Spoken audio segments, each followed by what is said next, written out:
बढ़ते हैं आगे, आपको बताते हैं लखनऊ में मदरसे के औचक निरीक्षण करने के लिए अल्पसंख्यक कल्याण राज्य मंत्री दानिश आजाद अंसारी पहुंचे थे।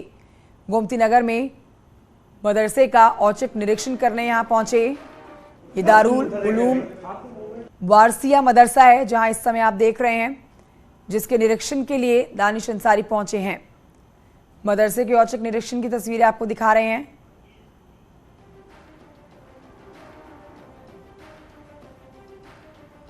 अल्पसंख्यक कल्याण राज्य मंत्री हैं दानिश और आज औचक निरीक्षण करते हुए कैमरे में कैद हुए हैं।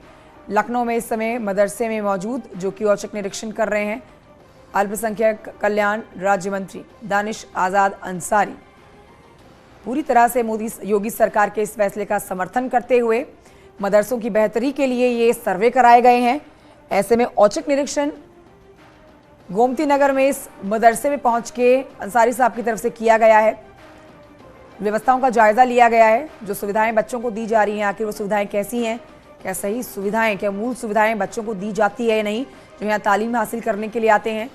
जो तस्वीरें आपके सामने हैं, दारुल उलूम वारसिया मदरसा है जहाँ इस समय अंसारी साहब मौजूद हैं।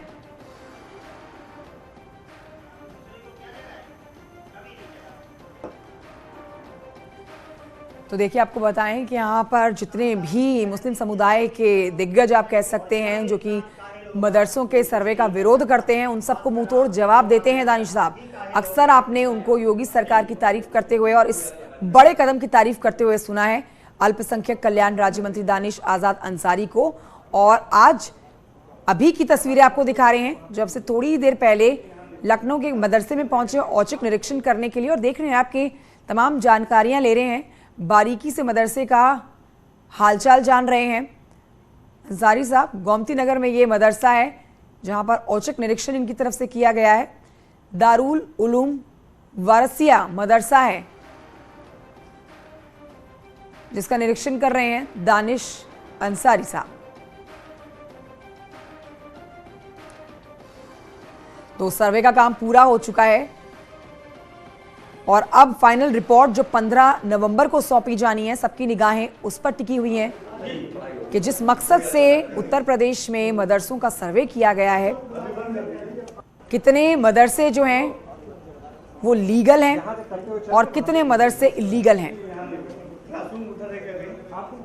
यूपी के अल्पसंख्यक कल्याण मंत्री दानिश आजाद आज गोमती नगर के एक मदरसे में पहुंचे हैं जहां पर अंग्रेजी की क्लास चल रही है। और इत्तेफाक देखिए कि मदरसे में मौलाना साहब जो क्लास पढ़ा रहे हैं उसमें ब्लैक बोर्ड में साफ साफ लिखा है, this story is about a good नेचर्ड but lazy man.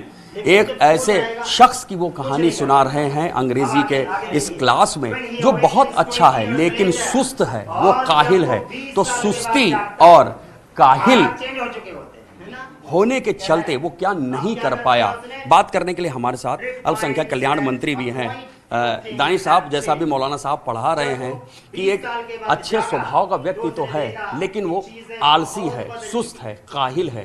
तो क्या आपको लगता है आपके विभाग में भी कुछ अच्छे मंत्री जरूर आए, सरकारी रहे, लेकिन कहीं ना कहीं सुस्ती और आलस रहा है जिसका खामियाजा पूरी कौम को भुगतना पड़ा है? देखिए, उत्तर प्रदेश में जब से योगी सरकार आई है लगातार हमने मदरसे की शिक्षा को बेहतर बनाने के लिए काम किया।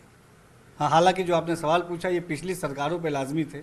उन्होंने हमेशा मुसलमानों को वोट तो लिया लेकिन मुसलमानों के बेहतर तालीम के लिए उन्होंने कभी कोई ठोस काम नहीं किया।